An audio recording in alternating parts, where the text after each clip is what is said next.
My role at Beacon Health System is the Director of Community Impact, and we are tasked with doing a health needs assessment every 3 years, identifying the health priorities, and then coming up with programs that are going to help uplift the health in the community. We have seen some changes in terms of how we're delivering care. So we looked at things like food insecurity and shelter and other things such as housing. The other thing that we had to do too was internally, we had to shift our focus. And so it simply wasn't about delivering programming, but it was about assisting with COVID testing. We had to make some tough decisions in the workplace about what does it mean to assist with COVID testing?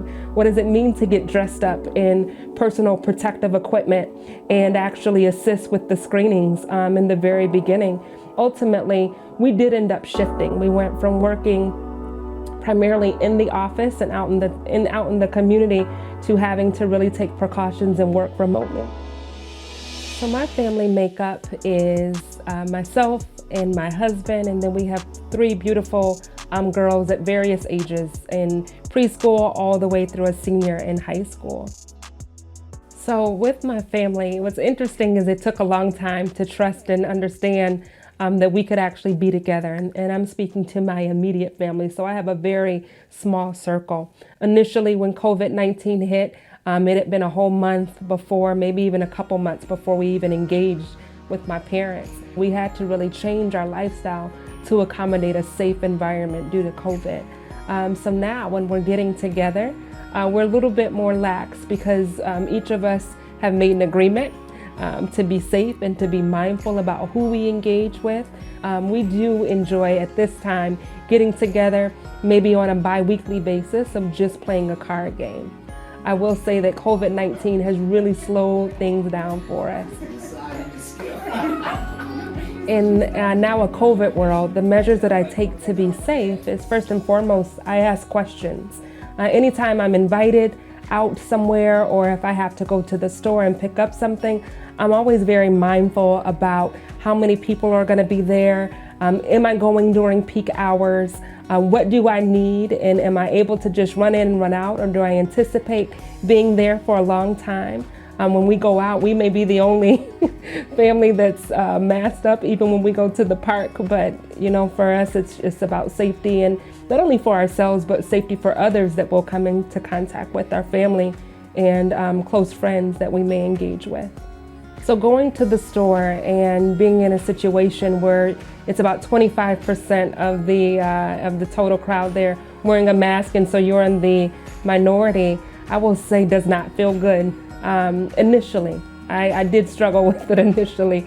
I'd even hesitate to even go out for that reason. I will say that over time, my confidence was built up, if you will, because at that point I said, you know what, if they're not going to wear a mask, then I'll do it for you, right? So I'm going to wear a mask not only for the safety of myself and my family, but also for you. And so wearing a mask was like a badge of honor, if you will, that I was proud to wear, and still to this day don't hesitate putting on a mask. Now this is my COVID-19 vaccination record card, and I received this when I went into the vaccination clinic on my first day. When you go to the vaccination clinic, or I should say even prior to going to the vaccination clinic, you need to register. Let me state too, the only reason that I was able to register initially was because I may come in contact with a COVID patient. And so the healthcare system did allow all of their associates who are at high risk to be able to get the vaccine. So this your first or second? Are you feeling okay today? Yes.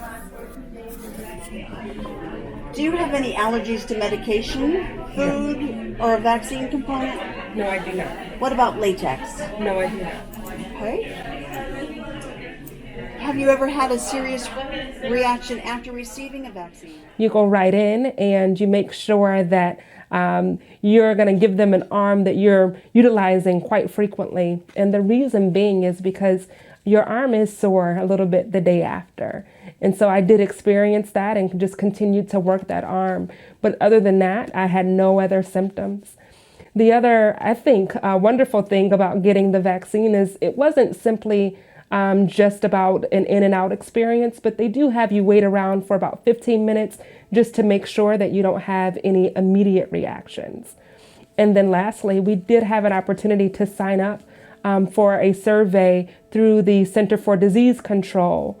And so what that survey does is every day it sends you a text message to a link where it's asking you about your symptoms on a daily basis.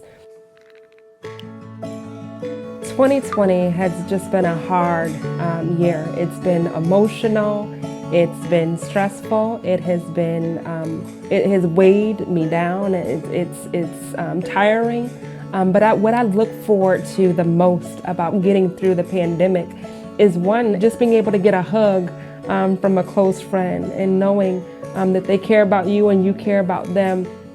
It's so important to acknowledge that we are in this together. We all have a choice that we can make, and even if you're hesitant about receiving the vaccine, that you take the first step at least of being educated, being knowledgeable about the vaccine and the side effects, and going to a trusted resource in order to get this information. That is going to be key. We all want to get back to what our new normal is going to be, but we certainly cannot do that alone. It's going to take all of us.